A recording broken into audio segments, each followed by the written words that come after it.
But anyway, let's get started. We got a lot of ground to cover, and none of that stuff I can talk about on either podcast. All right, we're live. All right, I am recording. Hello and welcome to the Verhoeven Effect podcast. I'm Conlon. And I'm Nathan. As always, me and Nathan are currently in this first season of Verhoeven Effect watching network television, specifically network police procedurals. We have 2014's, and actually, we crossed the line. It is now 2015's NCIS New Orleans, because usually seasons start in September and then go across the year. And 2008's The Mentalist and 1984's Miami Vice. So as always, we start with NCIS New Orleans. New Orleans. We have Season 1, Episode 11, Baitfish, original air date January 6, 2015, CBS Tuesday. The investigation into an explosion at the Navy Marine Corps Relief Gala reveals Pride was the bomb's target. Showrunner Gary Glasberg, written by Jeffrey Lieber and Jeremiah Tash, directed by Leslie Liebman. All right, yeah, we have a few NCIS New Orleans firsts in this one. The group is actually attacked and investigates something where they were attacked. Yeah. They weren't there after the fact. They were actually there when the bomb went off. The bodies they're supposed to be investigating for is not what ends up being the investigation. But no. Yeah, it's also. I think we got the origin story of the Loretta's medical box. Yes. Yeah. She had a knee injury because of dancing, and now I don't know if that's like true to the CCH Pounder's life or just she had a knee problem beforehand, and then this is the character explanation. We don't know that, but yes, that's why she was always sitting on the crime box. She had a radial meniscus tear. Yeah, whatever that means. Hope I don't ever find out. Yeah, I don't know. I was just assuming it's like that's some knee stuff or whatever. So I assumed it was like some sort of MCL tear or whatever.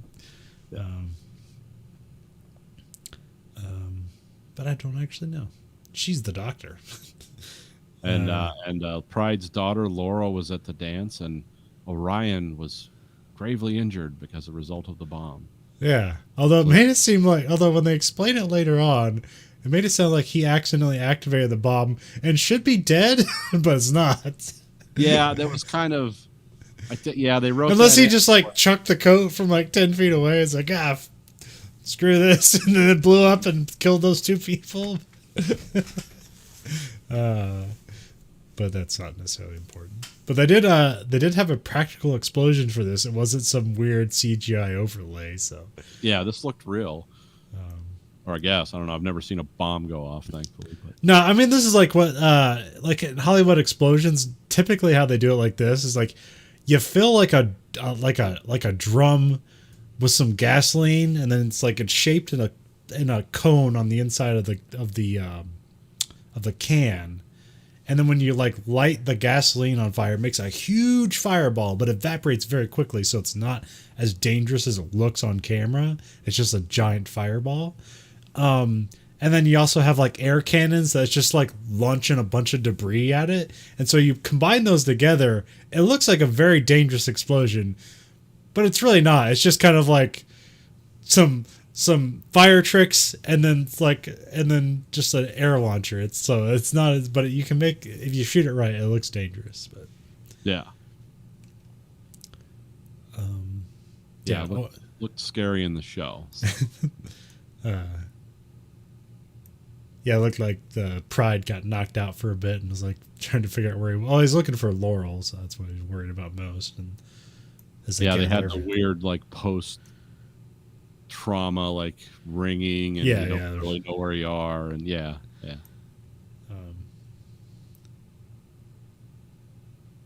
I have here like Herbert Walker and Allison LaCroix are the two dead, but that's kind of like it for them. Like they just kind of become the canvas in which they figure out what the bomb was made of, which was it was diesel fuel, some fertilizer, ball bearings shoved into a fry cooker, Yeah. which has the exact same signature of the Broussard Syndicate, which is a crime family that Pride took down when he was in the sheriff's department. Yeah. So yeah, because we find out that like the bomb was under his seat, so the target was Pride, even though he did not end up dying. Yes, and we get a little tidbit from the one lady who's in the Broussard family but wants out, doesn't want to be part of crime or associated with anymore. That Pride and the head of that crime family were on the same cell block, and that's all we hear.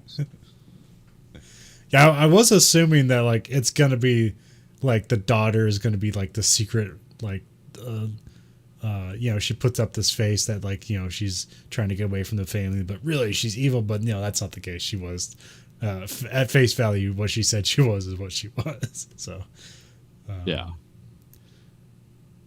but then you see Pride. Once he figures it out, he goes and harasses a fry cook who he calls Baitfish, which that's the name of the episode. So it's like, well, this must be important.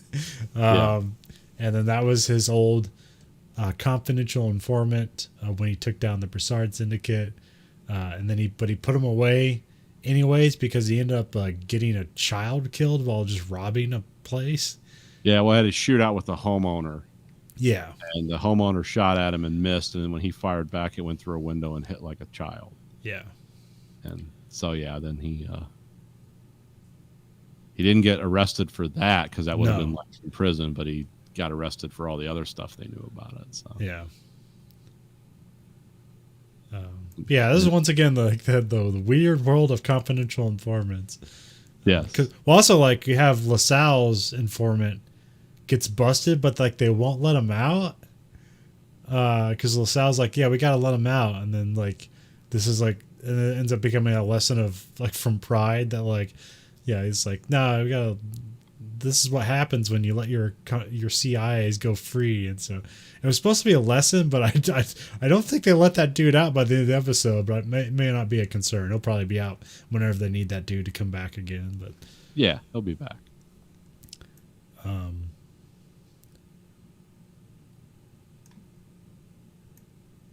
But yeah, they go through the family of like who could it be, and so they have the one son. I probably gotta wrote down. I gotta have the whole family on here somewhere. Well, you got Sasha Broussard, Frank Broussard, Dante Broussard. Yeah, Dante's the one they're looking for because that's the one they think. Because they can't find him, and he's like a drug dealer, and he has like a rotating set of burner phones, and so because he's like the most suspicious, they're trying to get him. So that's when they set up this drug deal through LaSalle's informant, and then it ends up being a double bust where it's like actually we don't find who the other agents are. I assume it's DEA or something. Yeah, they say they're DEA. Oh, okay. And that's when so who's the other one? It's not Dante. Who's the other brother? Frank runs off, and they lose him because they're getting busted by the DA. Yeah. Well, I also, that's where LaSalle's informant gets taken away for reasons, but also like during that, LaSalle like turns the tables on the DA agent and handcuffs him, but like there's no repercussions or anything. So, yeah, that's weird. But anyway, just macho guys, just men being men. Paul Jenks is that's the guy who's his bait fish. Yeah, the titular bait fish. Yeah, so you got Frank on the run. They're still trying to find Dante because they think he did it.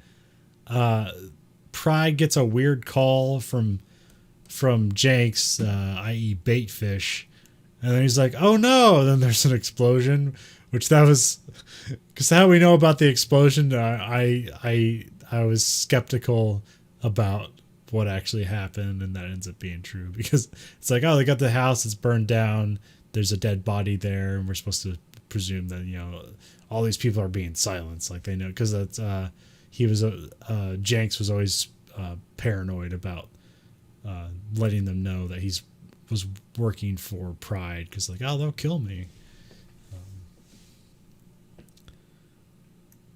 Yeah, and then that goes in a weird direction at the end of the episode, because they find out that Paul Jenks isn't dead. Yeah, He's that was like the body of a homeless person that was burned up in the house. because it ends up being Frank is the bomber. Yeah, And then Sasha turns him in.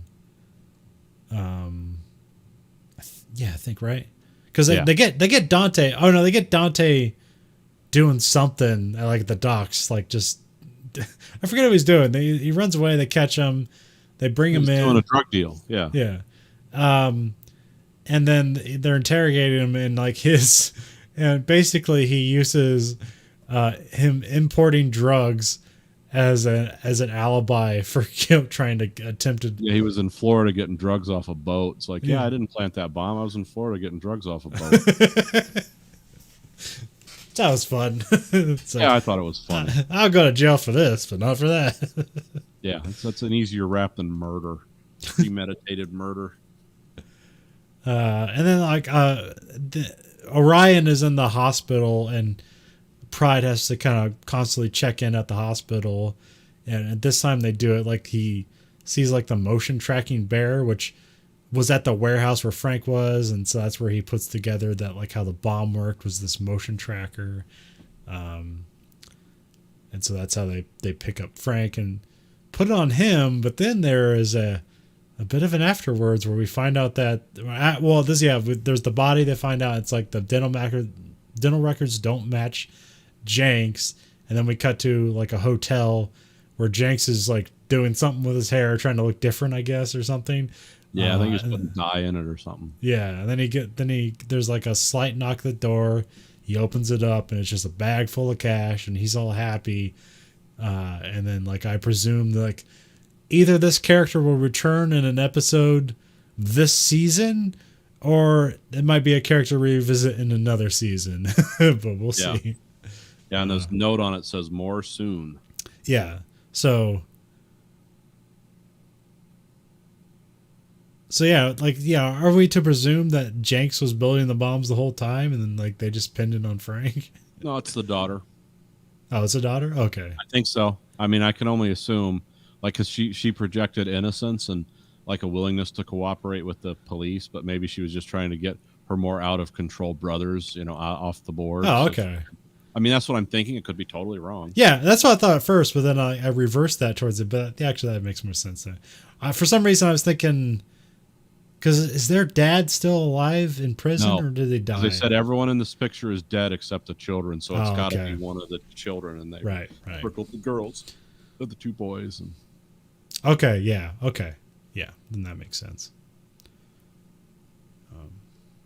But yeah, I thought this was a pretty decent episode. Well, I mean, a lot of the famous misdirects that now that you know to look for them, it's like, okay, what's the real story, which kind of draws you into it. Like, I'm helping solve this. And like anytime you get background on one of the characters, it just it makes for a better episode. So yeah, this was a lot of background for Pride and like what. Yeah, I didn't know Pride was a sheriff's deputy before, so that was interesting. But yeah, so overall, a good episode. And then we have our second show, The Mentalist, Season 1, Episode 11, Red John's Friend. Original air date, January 6, 2009, CBS Tuesday. Patrick makes a deal to try and prove a convict's innocent in exchange for information about Red John. Showrunner Bruno Heller, written by Bruno Heller, directed by John Polson. I like this episode. Yeah, this is a pretty good episode. Good episode because I didn't know what the hell was going on at all. It took a while. I mean, I knew they explained what was going on, but it's like, wait a minute, how does this all fit together? This is like a zipper episode. It's pretty much 2 episodes. You got the Red John stuff, and then you have this family drama, and like the family drama actually kind of gets wrapped up pretty quick, and then like everything kind of meshes together into the Red John stuff. So I thought that was pretty pretty neat. But the family drama ends so abruptly. It's like, wait, was that what happened? It's like, yes, that's what happened. It's like, oh Jesus. Yeah, there seemed to be a lot of construction there, and it's like, yep, that's out of the way because we have to get on to the Red John stuff.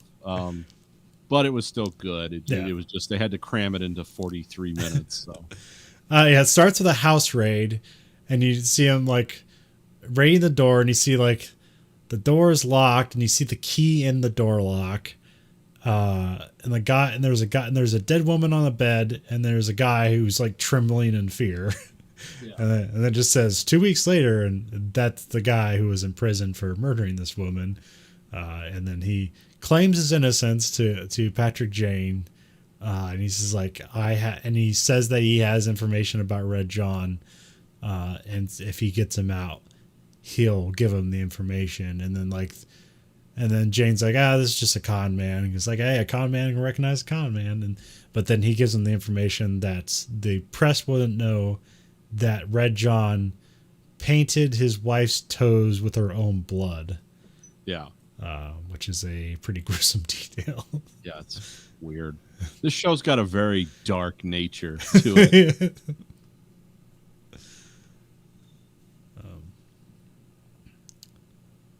Jared Renfrew is the yes, the Renfrew family of the most dysfunctional rich people in California. Renfrew is just a great rich person name. They already sound like assholes. Yeah, you already see this guy like a picture of his grandfather, and it's like, oh, these people have done great evil for generations. This is the guy. This is what they are. But yeah, then they go to the CBI boss, and they're like, yeah, can we reopen this case? And he's like, no, like, we did our work. This case is closed. We're not reopening it. And so basically Jane resigns. And so this episode is kind of, he just has to trick people without the backup of CBI behind him. Well, the first thing he does is he goes to because the Renfrew, who's the guy in jail? Jared Renfrew. He goes to the Renfrew family to try to, I don't know, look at the family pictures and, do his stuff. But he doesn't identify himself as a CBI agent. No, because they told him not to, and he listened to that. Well, also, like, when he talks to the boss, he's like, I understand. I'll stay out of this. And they're like, he's clearly lying. It's like, yes, he is. He's going to go right for this. And then Lisbon just tells him, like, hey, don't use your CBI badge or we'll have to, like, fire you immediately from CBI. You can do what you want. You can talk to people, but you just can't do it with our authority. So. Yeah, so they say the case can't be reopened. So he goes to the Renfrew's house. And what's his nice name? Gardnier Renfrew, yep. The other brother. Of course, he's just a prick. He's like, nah, this family's been fucked up enough by that asshole. We're not talking about this. The case was solved. Get out. I'm calling the police. But then his mom shows up, the mom of the two boys, and she's talking to Jane and telling him some stuff, and tells him about like Jared's past and. It's like how he was always the bad seed, and he's his life of drugs and all this other stuff. It's always been an embarrassment to the family, but she's kind of like opening the door, like, well, he was sleeping with the housekeeper's daughter, and this is the number, and this is where she lives or whatever, because she didn't want to stay with us after her daughter got killed. Well, also he compliments his unpredictable nature, like she's actually proud of that because it's like, hey, he's not a pussy like his brother. So that's what she appreciates about him. But like he's still the bad seed, but she appreciates his like the way he just goes and gets what he wants, even though he doesn't go about any. And what he wants is often bad, and then it gets gross at the end. But we'll talk about that. Yeah. So then the brother complains to the CBI, and Minnelli's like, in no certain terms, it's like, you got to stay away from this case, and if you do, you're fired. And that's when Jane resigns. Okay, yeah. And then everyone on the team is like, well, we got to help Jane because he's the only guy that solves all the cases for it. So then they start working on it, and then they are all told, it's like, if you keep doing this, you're gonna be suspended. And they're like, fine, we'll all be suspended. And so then he calls their bluffs. He's like, okay, you're all suspended. But then he gives them an out because he says, my sister's sick in Honolulu. I'm going to be gone for a week. Your suspension papers will be on my desk. And when I come back, whichever way this goes, you'll either be suspended and, I assume presumably fired, or you won't be, but I'm going to give you a week. And, the paperwork's there, but not filed. So, Yeah. so then the whole CBI is basically going around without badges and guns to open doors. Which is fun. Yeah. It kind of points out like sort of like what good, honest people they are, is that they're not good at like lying their way into situations and using their cunning to without authority. Like they're too honest to do that. Yeah, because when Lisbon and Jane are going to talk to the housekeeper's mother, who was also a housekeeper, and she's Russian or something too on top of that, and they knock on her door, and Lisbon's like, you do the talking. He's like, no, go ahead. And she just immediately stalls because she can't stick a badge in her face and say, we need to talk to you. So she's like, yeah, we want to talk about the Renfrews. And this lady's like, get out of here. She's closing the door, and then Jane has to come in and like talk his way in, but not in a nice, charming way. It's just like, yeah, we know they were, sleeping together, and he throws all this stuff at her because Jane's starting to put it together. And, because he desperately wants to, know as much as he can about this housekeeper and why she died, so he can get this guy out, so he can get information about Red John. Because he doesn't, he knows that Jared Renfrew is not lying to him. He's like, oh, he didn't kill her, and he has information. Yeah. So yeah. And then there's this weird thing where like they're going to corroborate, I think, something that Jared said, and they're going through a DOJ database, and they end up like they're talking to somebody on the database or whatever in some chat room on the DOJ website or whatever, and it's like listed as Dr. Joe from New Hampshire, which is Dr. Joe -NH, and Patrick Jane picks up on pretty quickly that it's all like a, what do you call that? It's not an anagram. Anagram. Oh, is it an anagram? Okay. Yeah, it's an anagram for Red John. And they're like, oh no. So this one hints at that that Red John has access to the Department of Justice database somehow. So yeah. So that like, everything they're doing can be undercut because he's going to have access to all their stuff.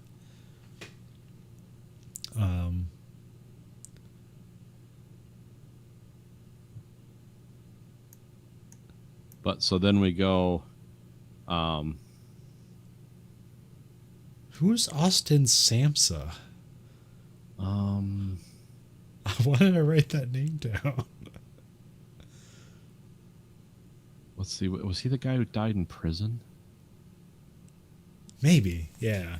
Okay. Yeah. That's. Yeah. I think that's Jared's. Connect. That was the guy who had the information about Red John. Yes. Because Jared had no connection to Red John. He just knew prison talk. Because he always says a friend of a friend. Yeah. Yeah, because that guy died of like had a heart attack in prison or whatever. Yes. Which always like, what is that? They also get the part where like basically Jane, they go back to the house and Jane proves like how could somebody get out of the room, like it's impossible. The key in the door, yeah. And so it's a pretty cool thing where he like knocks the key out of the door, puts a paper underneath the door, knocks the key out, pulls it out, puts the key in, then uses like a fishing line to pull the key from the other side back into the door, and then uses a lighter to cut the fishing line. Which I wrote down. How did Jane know that guy had a lighter? Which I thought that was going to be like a point. Like probably just tell he was a smoker because his yellow fingers or something. Yeah, well, I can't remember if like they have him smoking or a lot. Well, I thought that was like it was going to be he was going to be the killer because they used a lighter to cut the rope, and he's the one with the lighter. And he just asks him, and the guy just hands it to him without thinking about it. So, but that ends up not being. I forget what clue leads. It leads. Some clue leads to the mom, the mother, and then he's like talking to her. Well, no, because he talks to the lady, the mother of the girl changed her name to Vanna Clooney. That's the mother of Yes. Undine. And she figures out that the Renfrew family just gave her a bunch of money and paid her off to be Okay. quiet. Yeah. And he's like, yeah, that's like a lot of money to pay someone off to be quiet. What's that all about? And he goes and talks to Miss Renfrew, and he finds out like when Vanna Clooney was younger, when she was just like fresh off the boat or whatever and working for the Renfrews, like Undine was the daughter of Mr. Renfrew that he had with because he has an illicit affair with the housekeeper. Yeah. And that's really the reason why Miss Renfrew was upset that Jared and her were having an affair, because it's essentially incest. Yeah. It's his half sister. Yeah, and he doesn't know that because Yeah. it was always kept secret, but she always knew it. Yeah. And so she exacts her revenge by waiting for them to get really stoned. And I don't know how did she know Jared was out of it enough where the mom could go in there and murder her. I'm not sure if they said that. Like, did she drug him somehow?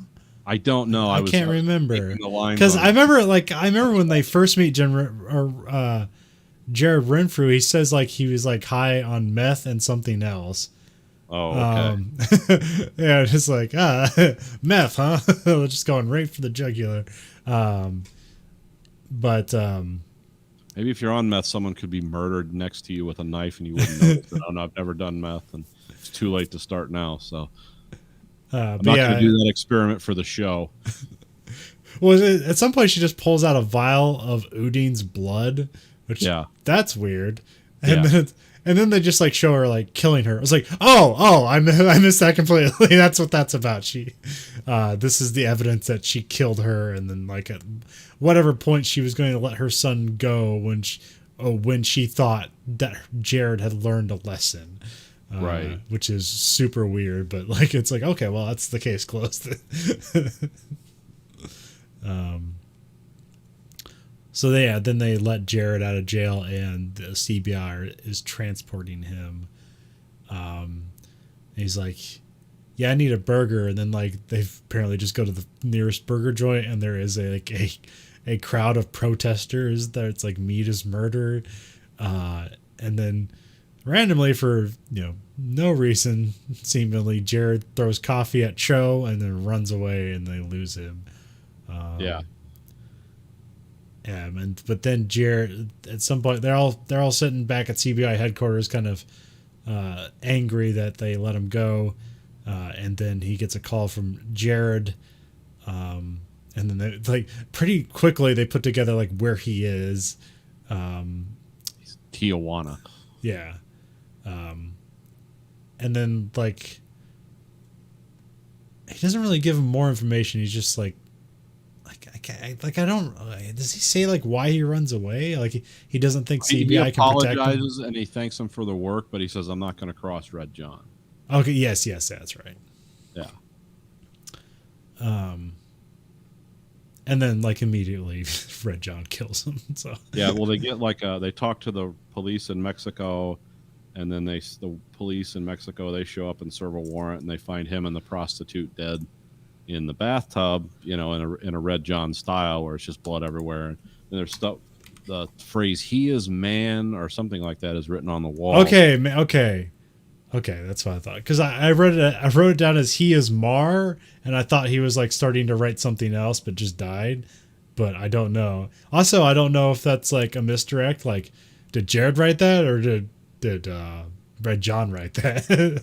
Yeah, I think they're assuming Jared wrote it, but we might find out different later. Yes. Because Red John is the Moriarty to Jane's Sherlock Holmes, and so they're equally as intelligent, I guess. And then like the Tijuana sex worker's phone rings, and Jane picks it up, and it's just breathing and a cackling laugh, and that's the end of the episode. And that is it. Yeah, pretty good. I mean, it's like one of those X-Files episodes where it's like, oh, we're getting back into this the season arc. Yeah. And those are always fun. So Yeah, I liked. I enjoyed this episode a lot. It seemed like it was kind of they had to wrap things up quick, but it was ultimately satisfying when you realize the medium you're operating in. It's like, yeah, they got to tell this story. It's kind of Silence of the Lambs. yeah. So we have our third show, Miami Vice, season 1, episode 11, Little Prince. Original air date December 14th, 1984, NBC Friday. Crockett thinks that a wealthy industrial son nailed in a heroin bust could lead them to bigger connections in the supply network. Showrunner Michael Mann, written by Daniel Pine, directed by Alan J. Levi. Yes, this was one of those, kind of. It's a great musical episode. Well, it's weird. Off with Frankie Goes to Hollywood, but it never gets to the lyrics. It only has like it's like an extended version of the opening of the song. Yes. Which I'm wondering if they did that because Body Double came out the same year, and that basically had a Frankie Goes to Hollywood music video. So I didn't know if they were like shying away from it or if they intentionally did that. Like, no, that's what we wanted to do with the song. I'm not sure, but I think I think when they do the street scenes, a lot of the music they seem to do, they pick it just for the sound of it. Yeah. It's like, oh, you're going to recognize this, but it's more thematic, whereas some of the music later is like, oh, they're specifically doing things, and it's, it's a great music show. I like Gina and Trudy. I almost didn't recognize them for a second because Trudy is acting like she like needs a hit like really bad. It's like I almost didn't recognize her for a second. It's like, oh no, they're putting on an act. Like they're trying to putting themselves in a bad situation. I wrote here like a den of drug use, and then the cops later on call it a shooting gallery. It's like that's morbid. Yes.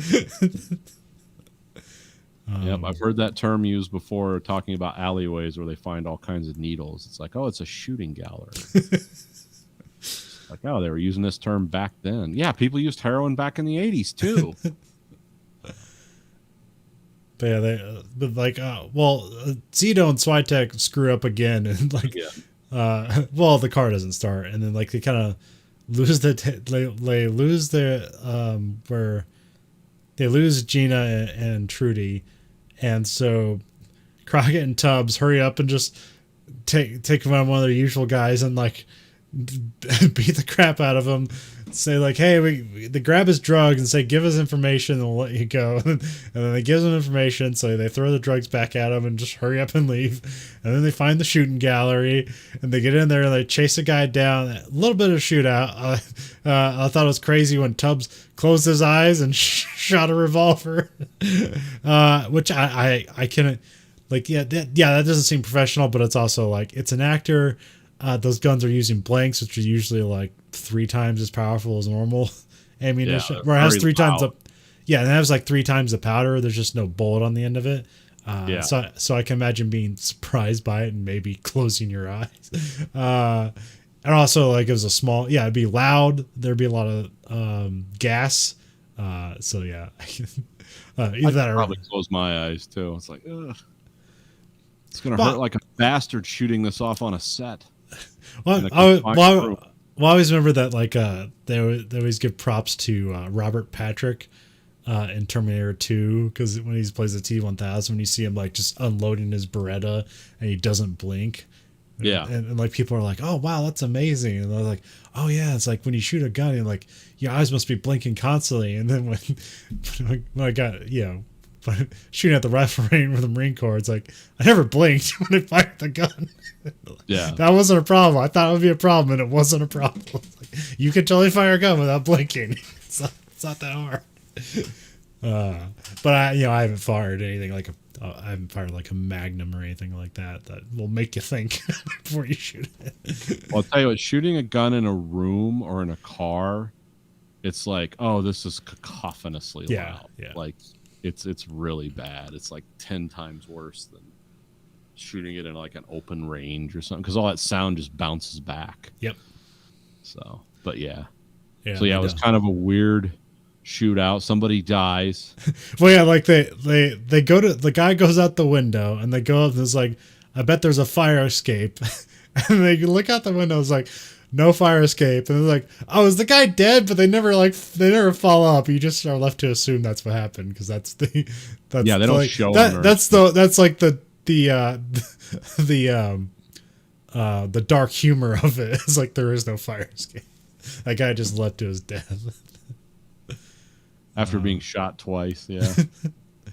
But it isn't like they kind of pan down at the one of the drugged out person that is the titular little prince. So everybody there gets like hauled up in a drug bust. But yeah, Mark Jorgensen Jr. He's the son of Donald Trump. All right. He's the son of some, Trump Tower is mentioned in this episode. So. Yes, I mean when you watch these shows from 30 years ago, it's like, well, yeah, Trump was in the cultural zeitgeist then. Yeah, he's just the ultimate salesman who's selling nothing, handful of air. But anyway, so they arrest Mark Jorgensen Jr., this is his second arrest for using drugs in Miami.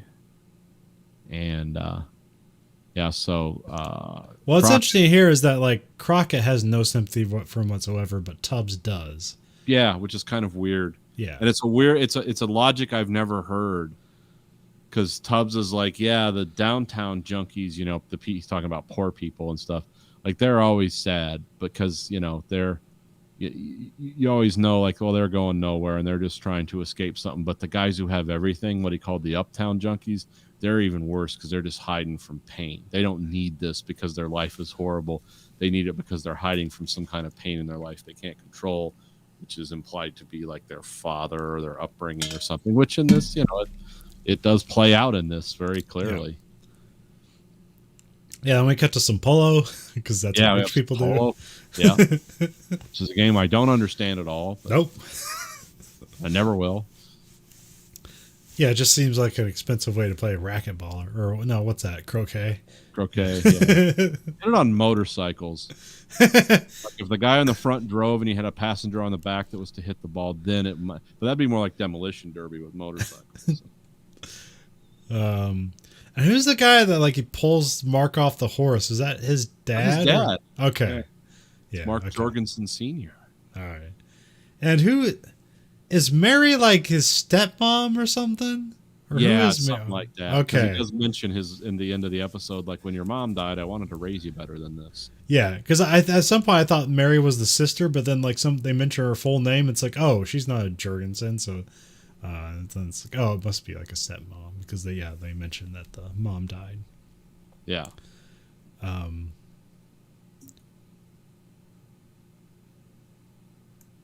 Yeah, then Mark is drugged out in the bathroom and Mary finds him. Yeah, and it's like, hey, it's like, we're gonna get the charges dropped from you, but you got to go to rehab. And he's like, no, I don't want to go to rehab, which is this.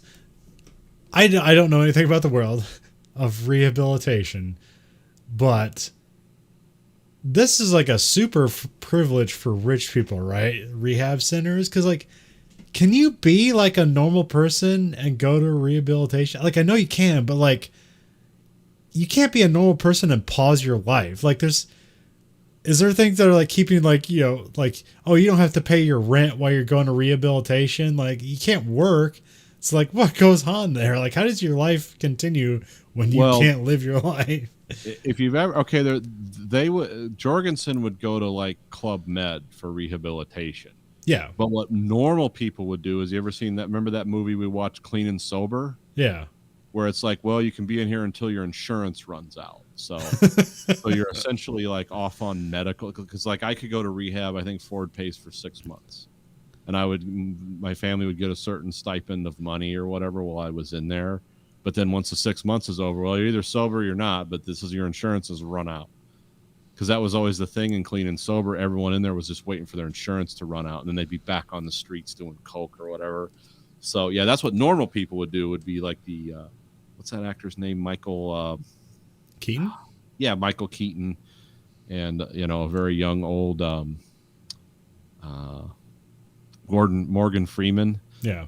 Was the rehab counselor, and then they had the romance interest, and then they had a guy from the movie we're going to talk about later. Yeah, he was in that too. But yeah, there's different kinds of rehab. But yeah, this kid was basically going to go to Club Med because his dad said you got to finish the semester. So whatever he was in school or college or whatever, because it doesn't matter. It's rich people. I mean, this guy has millions and millions and millions of dollars because he's some kind of businessman or an investment guy or whatever. But he's a really good at getting away with stuff because like the IRS and the SEC were going after this guy and he just sued them all and got out of it. And so yeah. Well, I was like, they try to like look up this business who owns this warehouse because they got a clue on. Oh, yeah, there's something they're like listening to something audio. They have a pretty cool audio forensics section where like they're able to pick up on where a place is and they find a warehouse. And they just find a pallet full of heroin. And then $75 million for a street value.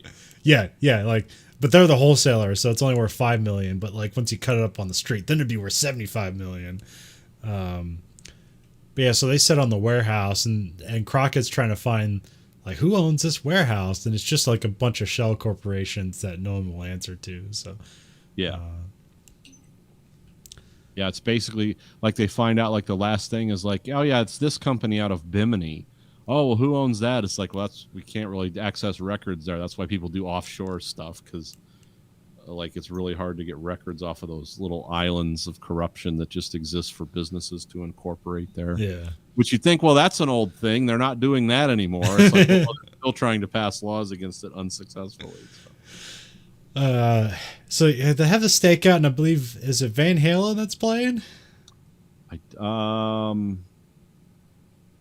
don't know. Yeah, it's turn up the radio. Is that Van Halen? I did. Oh, before we go on to that music, let's talk about the music that was going on in the mansion while the kid was passed out on heroin. The Todd Rundgren's "Tiny Demons." That was a pretty cool song. It's like I hadn't heard that. "Turn Up the Radio" is by a group called Autograph. Oh, okay. Yeah. So yeah, and Zito and Switek are constantly putting up a pinup model that Gina and Trudy keep taking down. Yes. Well, I like how the coffee maker is stabilized and it's clearly a Penthouse magazine, but they don't show the name Penthouse. It's like, oh, okay, that's funny. And there's a weird sign on the wall that says "No sleeping in clothes." Yeah, I never got that one. I mean, I don't think they put I forget what it's like a mission that they hold up in or something. Like, it's something. I don't know. Yeah, it's a flop house for yeah. People to dry out in. Yeah. So yeah.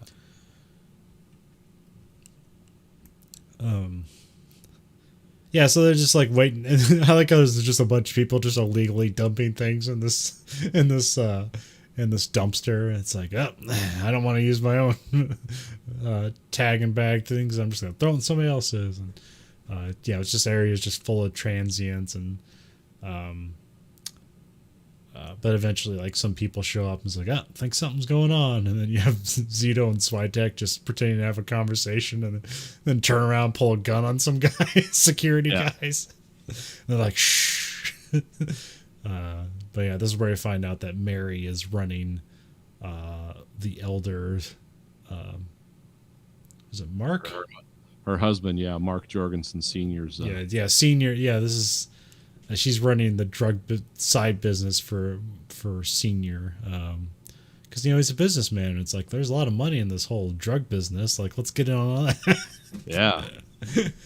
No eyes on that. Yeah.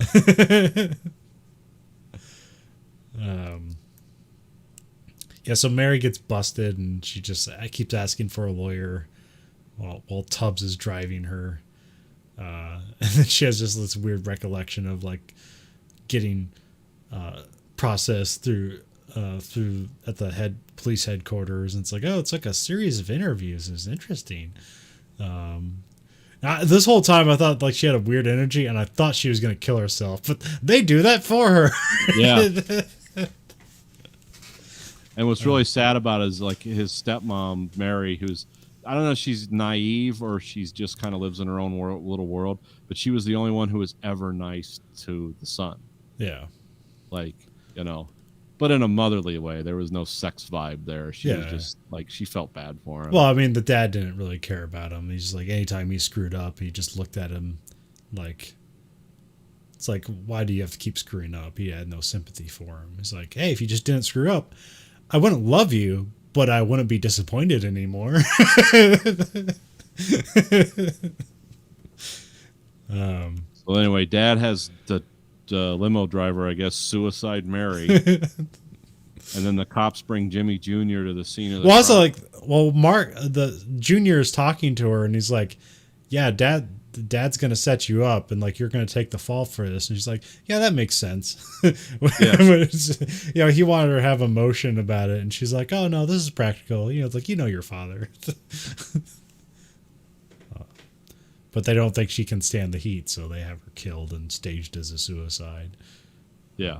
And they bring Junior there just to see cart the body away, so he'll get emotional and turn his dad in. So.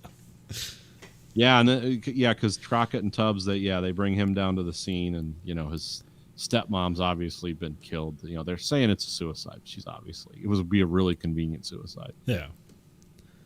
So then Crockett and Tubbs are talking to him, and he's really distraught, and he's just like, "Okay, what do you need me to do?" And then he goes and confronts his father in the backyard of the mansion. And his dad is like, oh, this kind of changes a little bit. He's like, you know, basically it was like, I never liked your bullshit, but I was always happy that you stood up to me. That made me happy about you. You were willing to stand up to me. You know, and I told your mom that, when your mom died, I thought I was going to raise you different and all that. And then he's like, you know, but basically like, yeah, sometimes bad things happen, but I'm really proud of you. And then he's like, I had your stepmom killed. He basically comes out and says it, but his father's finally opening up to him for the first time in his life. And he's like, oh shit. And then he pulls his shirt open and he reveals he's wearing a wire. Yeah. and then the cops show up and arrest his dad, but he's really upset now. He's like, no, leave him alone. You know, he's like, he doesn't want his dad arrested because he's actually had the first human moment with his dad his whole life. Yeah. His dad turns around to cry, but doesn't show him. They never show him crying, but you know he's crying. Right. And then, you know. Yeah, this is one of the first time where the law actually can get to rich people. Yeah, you never see it happen. But the family has to turn it on them to do it, and it tears the family apart. So. Yeah. Because Crockett tries to comfort him and talk to him, but he just like, get the fuck away. You know, he doesn't say that, but he runs out of the house and. Well, they try to come back later, but like Mark is gone. You just run away, which like I wrote down, is that a happy ending? Because actually they were concerned that he was just going to shoot up a bunch of drugs and OD. That's what they were concerned about. So it seemed to like he was running away from it, but he wasn't doing drugs. So like I think that was presumed to be a happy ending. It's like, well, he's doing his own thing now. Yeah, he was. The last scene was him hitchhiking, getting out of Florida. So, and then the episode ends with him hitchhiking, this is you know, these are the progressively lighter and darker episodes of Miami Vice. Really, the fun episodes end by season 3. Fun stops at season 3. Like there's no lighthearted stuff after that. But interesting, like all 3 episodes were about rich families and their seediness. Yeah, which is interesting. So. Yeah, it's interesting to see like because NCIS, it was just a crime family that had fallen apart, but presumably they still have like money. It seemed like the sister had money, but nobody else did, which was weird. There might be because she was running a foundation, something. But like the other 2 brothers always seemed like they were like barely putting things together, like they just couldn't have their life together, and the only thing they could do was crime. It's like, well, your sister has money. Like I think you could find some middle management job. It's like, no, I got to cut heroin. Yeah, because they were always in and out of prison. Yeah. And then like in The Mentalist, it was just kind of a family coasting on the success of their elders. Their elders like had a successful business, but they don't run a successful business. They just have the money from the successful business. Yeah. Yeah, they're essentially what you call fops. You know, they're just like, what do you do for a living? I'm a rich person. It's like, oh, yeah. And like their only job is to like not embarrass the family, and that was the cardinal sin, is they embarrassed the family. Yeah. And then here it's just kind of like a businessman who gets his comeuppance for like, this drug business. It's like, it's really hopping. Let's get in on that. I'll do some day trading and some drug slinging. And launder one money thing through another. Yeah. We're just doing wholesale. Yeah, we're not cutting it up and putting that in people's veins. That's disgusting. We're just moving it. We're just a transport company. Yeah, we're not doing that street level stuff. Clean hands all around the boardroom.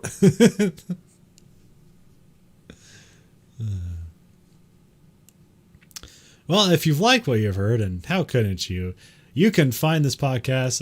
You're listening to it, so you found it somehow. But at anchor.fm/Verhoeven Effect, the way I like to remember how it's spelled, is Verho, Verho, and then even at the end, Verhoeven Effect. You can also go to verhoeveneffect.com. If you're using a Google browser, it'll be like, hey, wait, there's something problem. And you just hit proceed and send anyway. It's fine. I'll send you to the exact same link. Also, you can support us through listener support on Anchor FM. There is a monthly stipend of 99 cents and or $4.99 and or $9.99. That's the only 3 tiers. And you can listen to us on Spotify, because that's and we're on Apple iTunes now, so we should be there. Anyways, this week for the Verhoeven Effect podcast, this is Conlon. And this is Nathan. Goodbye, America. All right.